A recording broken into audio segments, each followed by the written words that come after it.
Welcome to ECN Trade Daily Video. Before we begin, it should be noted that any advice is of a general nature only and that your personal circumstances have not been taken into consideration. Hello everyone, my name is Rob Clayton and thank you for joining me. Viewing the Australian dollar, we are now in the 8th consecutive session as the market slides further into deeper bearish territory.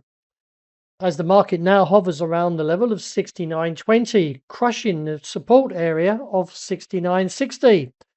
Keep an eye on the technicals though, we are getting to an oversold condition, but from what I can view, the trend is still very strong. The bearishness comes as the hawkish Federal Reserve continues to boost the US dollar.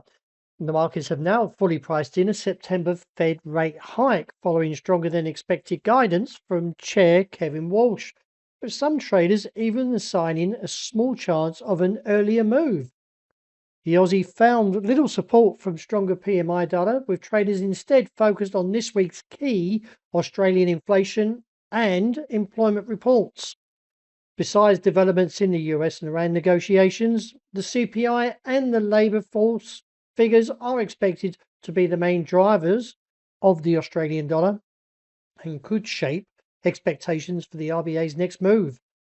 Also this week, the upcoming US personal consumption expenditures, the Fed's preferred inflation, PCE, which will be crucial in shaping expectations for future Fed policy.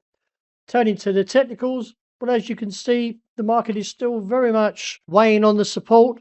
And as we take out this area that was recently where the bullish engulfing candle, let's see how it plays towards 69.20 and if we get a bounce. But from the technicals, they're still quite negative.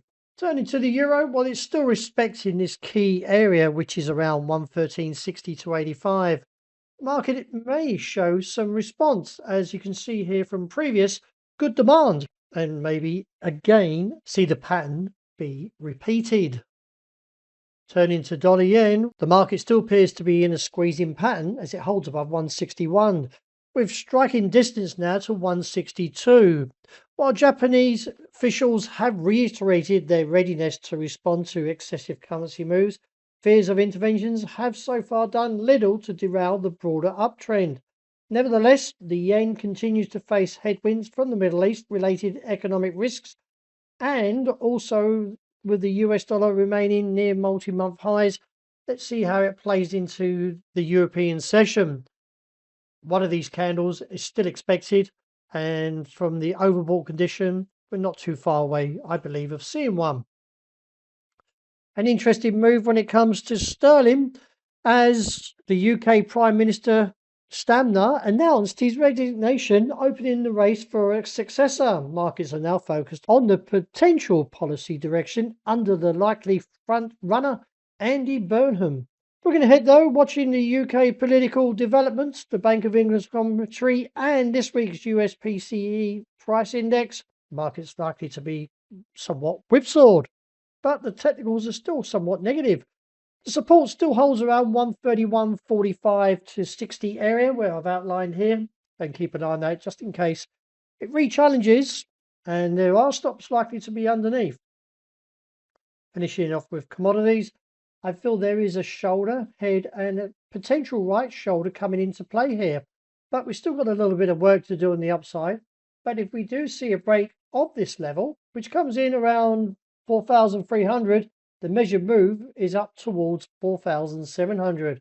But like I say, it is a very weak inverse head and shoulders, but enough to maybe support the market for a rally if it breaks above that 4,300. And we're getting a little bit oversold when it comes to oil and possibly seeing some bullish divergence here. So if that's the case, then anywhere from around $67 to $70 a barrel could see a bounce. And it does come back very sharp and very aggressive when it sees these bounces. So keep an eye on that. That's about. Thank you for joining me. And as always, look out for the intraday report. I hope you enjoy the great start to the day.